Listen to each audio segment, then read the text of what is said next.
Good morning and welcome to Sports Shorts Daily. I'm Tommy Chrisang. Glad to be here. Glad to have you there on a chilly Monday morning, getting you ready for another week of sports after an entirely busy weekend of sports with so much going on from basketball to football to Major League Baseball. We got something we'll tell you about that and all that good stuff. We're here Monday morning and I'm at Court Street Cafe over in Port Allen, as we like to do on Mondays, where you can get breakfast, lunch, dinner, red beans and rice for lunch today at Court Street Cafe in Port Allen.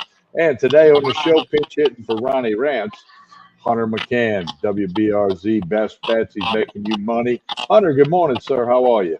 Hey, TK. Happy Monday. How are you, my friend? I'm doing pretty good, man. I don't know, almost don't know where to start, but I guess we got to start with LSU football, who finally has a quarterback. And again, more to come. But Landon Clark, 6', 186. Elon, that's a school in North Carolina, in case Yep. nobody knows. Their nickname is the Phoenix. He's labeled as a dual threat guy. Supposed to be very fast, supposed to have a really good arm. Very good numbers at Elon, if you will. And he has committed to LSU. He said LSU is a great place to play, and now that they got Lane Kiffin, it's where I want to be. Landon Clark, 6', 186, right-handed. Hunter McCann, your reaction? Yeah, it's similar to what we talked about Saturday. Like I said, he's got a cannon for an arm, and he's able to put his foot in the ground and get north to south really well. But he's also a shifty guy. I mean, he will make guys miss when he gets those wheels moving. So I'm very interested to see how that talent kind of translates to this D1 level, and be able to play at this FBS level against Power Four opponents. Now, I don't think this is obviously LSU's QB1 next year. I mean, he could end up shaping out to be something fantastic. And right now, he's the only scholarship player on the roster. But I still think that Lane Kiffin and company are going to be making moves to get another quarterback on the roster today, if not tomorrow, if not today, before the portal closes later this week. But I mean, this is a guy that you hope is next year's Trinidad Chambliss. That Lane Kiffin's second strike at gold. Can he hit gold again? Okay, because when they brought Trinidad Chambliss into Ole Miss, he was in there to be the backup to Austin Simmons, who's now off to Missouri. He got hurt. Chambliss got a chance.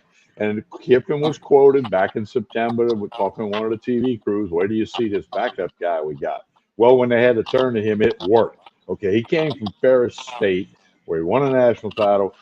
Now, even Ole Miss fans didn't think he'd be QB1. Okay, we ended up being amazing, and we know the story. So can Kiffin hit it again with Landon Clark? Clark said he's coming in to compete for the starting job. He's not coming in to be QB2. He may end up being QB2, but that's not why he's here. And you got to defer to Lane Kiffin. I don't know if lightning can strike twice, but you can't say no. It won't. You can't say no, but that's where it's at. So it's an interesting story. Either way, whether or not he works out for the 2026 season, he's a great development piece moving forward. He's got forward. 3 years left. Exactly. So if you're able to allow him to sit behind a guy that if you bring in a different quarterback from the portal and he ends up starting, and you're able to tell Clark, learn what it's like to the pace of the game right now at LSU playing in the SEC, learn the pace of the game.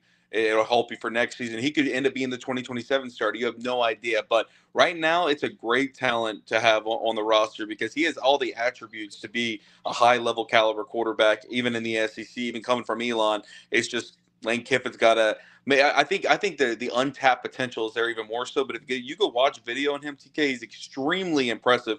He creates a huge presence on the field when he commands the ball. So I'm interested to see what he'll be able to do in the purple and gold. Well, and as Hunter said, the portal closes this Friday, the 16th. So there's more to come, but we're going to have more stories and more news as the week goes on.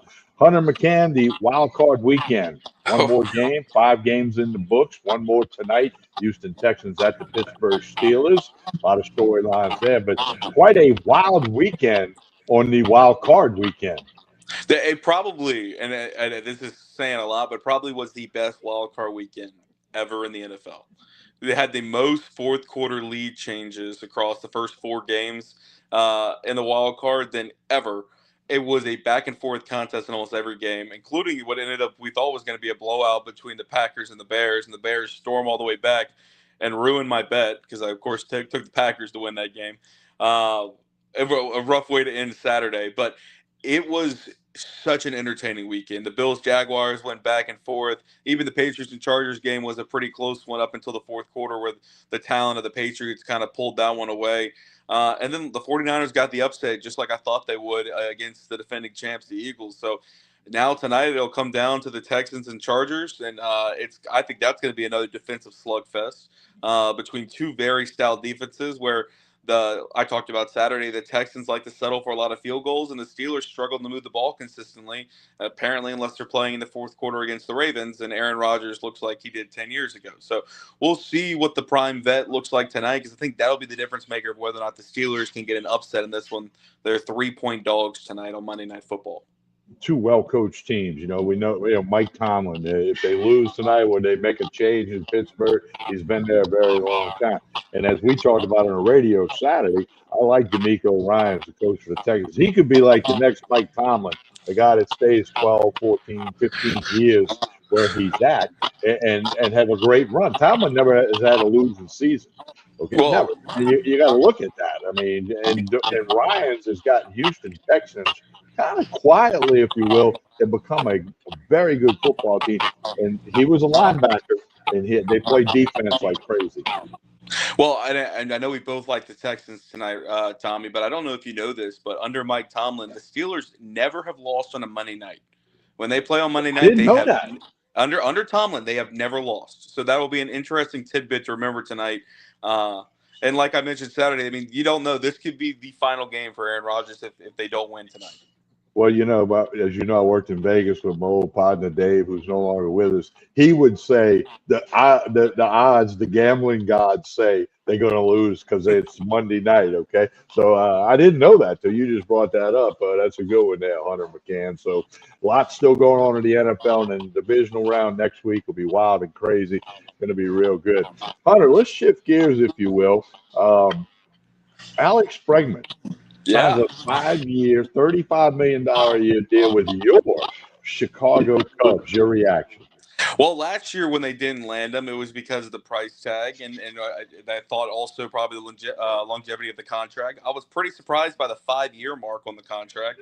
But, I mean, you give him what he wants. I mean, that's what he wanted. I was also surprised that they also went for him again this offseason just because of the fact of how well Matt Shaw played at third base for the Cubs this past season. Now, his future with the team's kind of up in the air. I mean, like I said, he was productive last season, even more so than you thought he would be. Maybe they end up using him as a trade piece at this point. You'd get some great value from him. But I'm excited to see Bregman wearing the blue and red and playing in Wrigley, because it's just – he brings a different element to the game, especially after last season where he dealt with those health issues and everything in the back half in the middle of the year. I'm hoping that's kind of resolved because, trust me, he'll sell a lot of seats in Wrigley, and he will add a lot of juice at the plate, something that they really needed down the back stretch because the Cubs started so hot last year, and they got to the playoffs, and you thought they had a chance there, and they just were missing that one piece, and maybe Bregman was the guy that can help them catapult themselves to a World Series contention this year. All right, well, here's the big question. Do you have the Cubby Bregman jersey yet in your closet? Do I have it yet? No. Will I have? Probably. Let's just be honest with yourself. You're going to have it, right?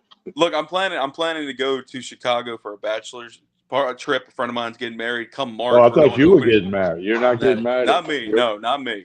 But no, there's we're going for opening weekend, so oh my, may have to have the jersey ready for opening weekend. You better get that done there, no question. You got the Tyler Shuck jersey. Now you need the jersey with Alex Bregman. Hey, LSU basketball notes: the men fall way behind to an undefeated Vanderbilt team. Vanderbilt's very good, one of the few remaining undefeated teams in the country, and LSU shook back and covered, but now 0-3 in SEC play. Not looking real good for Matt McMahon's Tigers. Look, if LSU is going to lose, I needed them not to shake back and cover, first of all, Tommy. Either you don't cover the spread or you win the game, and I could be happy in that regard. But they came out and just put themselves in a little bit too much of a hole. And, I mean, like, they fought back, but, I mean, you're playing against an undefeated team on their home court, and you're already missing some key components to that team. it's just so rough. I mean, Matt McMahon is just his leash is getting tighter and tighter, figuring out how to generate to compete with this type of SEC talent. Because the SEC, as we talked about the past few years, is only getting more competitive and getting better. And it feels like LSU is about now 2 or 3 steps behind other programs. Well, good news in the LSU basketball world. The women knock off undefeated #2 ranked Texas at home in the PMAC. LSU wins by 5 points. We talked about the team on Saturday when we did radio over there at the Walk-Ons in Bruley, and needed to get this win, and they did. Big win for Kim Mulkey's Tigers. Well, they needed it. We talked Saturday that it really affects their seeding come March already this early on. Starting 0-2 has kind of made it very difficult for them to possibly get a 1 seed in the tournament or even host a tournament game on their home floor. They really needed that win, and they really need next week against Oklahoma to get that win as well. But this is a great momentum starter for Kim Mulkey's squad to go, look, we can beat the best of the best. We just need to figure out, especially the rebound, and that really is what hurt them these past prior games. They were able to kind of lock down in this game and figure out a way to grind out a victory. But now you have a very tough challenge against a top 5 opponent in Oklahoma next week. So it doesn't get any easier from here, but that's the SEC. Well, women's basketball very strong in the SEC, as we know. One more basketball note: the Pelicans let one get away. Hunter, I'm 21-20 on my Pelican bets, which means I'm down a little bit because you got to be a little higher percentage above, but I'll get there. But here's the interesting stat of the day, aside from the one you told me, the Steelers under Tomlin have never lost on Monday. That's still boggling my mind. The Pelicans are halfway through the 82-game NBA schedule. They are 9-32. Last year, halfway through the NBA schedule, they were 9-32. No improvement whatsoever.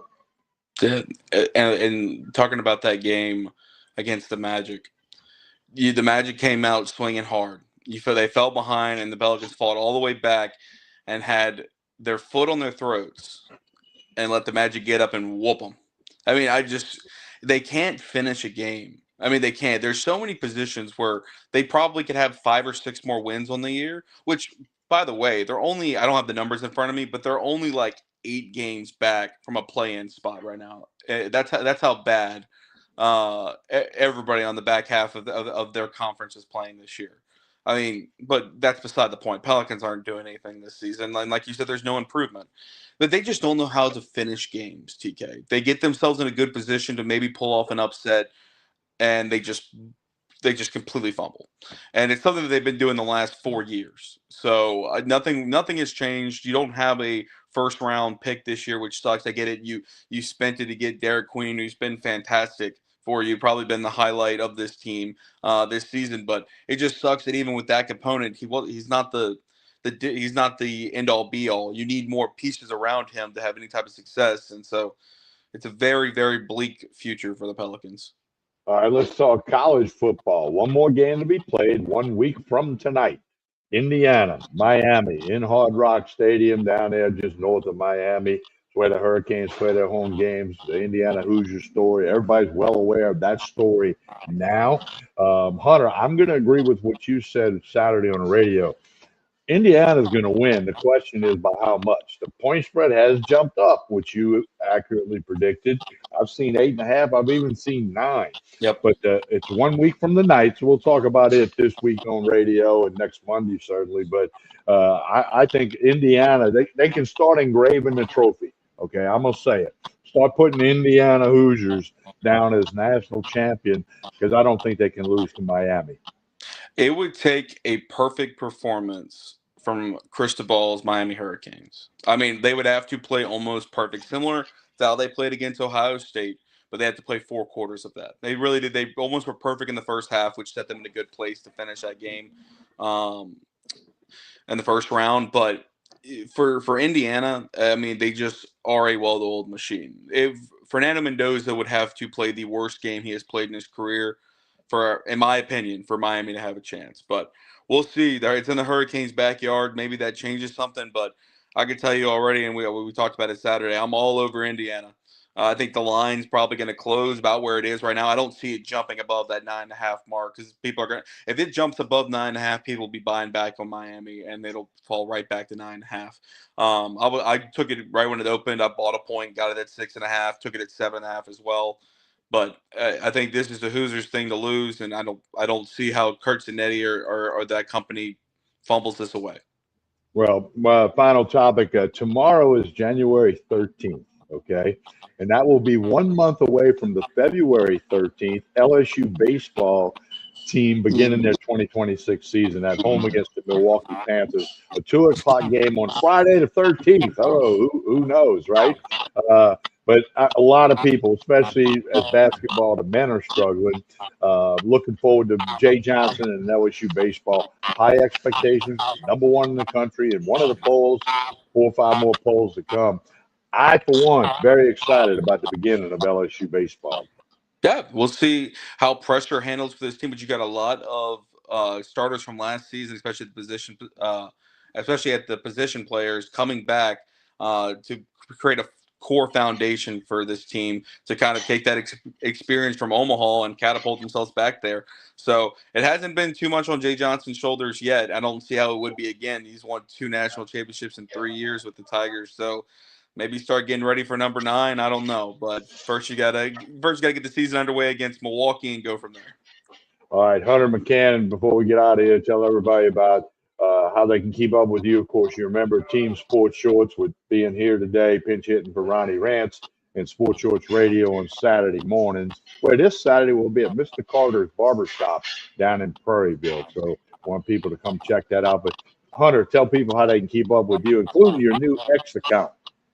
Yeah, you can go to Best Bets. It says WBRZ.com. You click on the sports tab, click Best Bets. I got picks every single weekend for college basketball, college football, NBA, NHL, NFL. Basically, if there's a ball, puck, or anything in between, we're going to be betting on it. And then, the Twitter. We got our old Twitter back last night, TK. And, Oh, no. Oh, my. I don't know if you realized that tweet you liked last night was my resurgence. I saw you said that, and I didn't put 2 and 2 together there. Yes, X has re-granted my old account, so we are back to prime X account.